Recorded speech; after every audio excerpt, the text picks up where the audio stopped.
Japan में पिछले 30 साल में चोरी नहीं हुई, कत्ल नहीं हुआ, कोई भूखा नहीं सोता।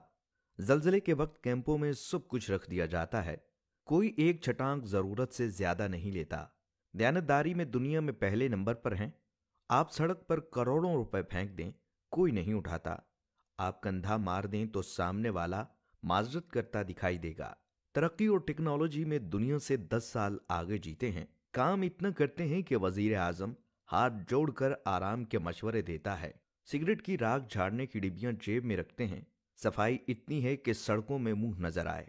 पाबंदी वक्त इतनी है कि 5 मिनट ट्रेन लेट हुई तो पूरी कंपनी बंद कर दी गई। इखलास, मेहमान नवाजी और सकाफत कमाल।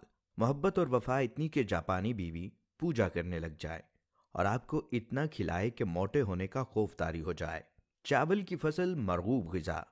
एक दफा कहत पड़ा तो 30 साल का ऐसा जखीरा कर लिया कि दुनिया से चावल नायाब हो गए, लेकिन वहां से खत्म ना हुए।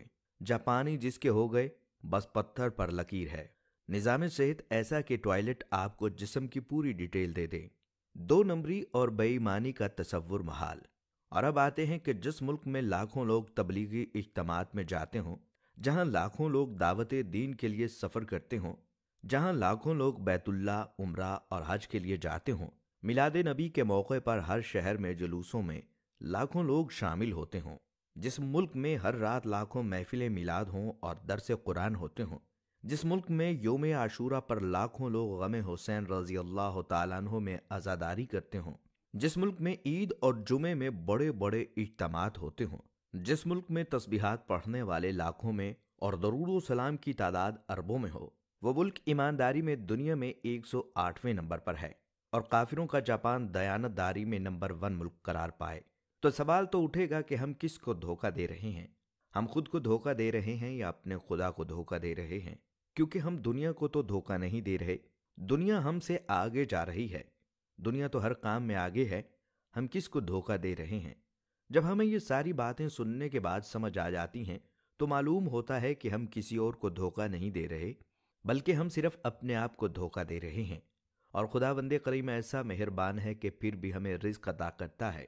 हम एक ऐसे मुल्क के रहने वाले लोग हैं जहां पर बिस्मिल्लाह डिपार्टमेंटल स्टोर, माशाअल्लाह करियाना स्टोर, अल्लाहू सब्जी वाला और ऐसे बहुत सारे नामों को आप रोज पढ़ते होंगे। लेकिन मजाल है कि नमाज के वक्त में कोई अपनी दुकान को छोड़कर चला जाए, क्योंकि माशाअल्लाह जनरल स्टोर वाले को डर होता है कि माशाअल्लाह से कोई मुसलमान उसकी सफाई न कर जाए, क्योंकि बिस्मिल्लाह सुपर स्टोर वाले को डर होता है कि कोई बिस्मिल्लाह पढ़कर उसके सामान की सफाई न कर जाए। यहाँ पर सिर्फ नाम के मुसलमान रह गए हैं।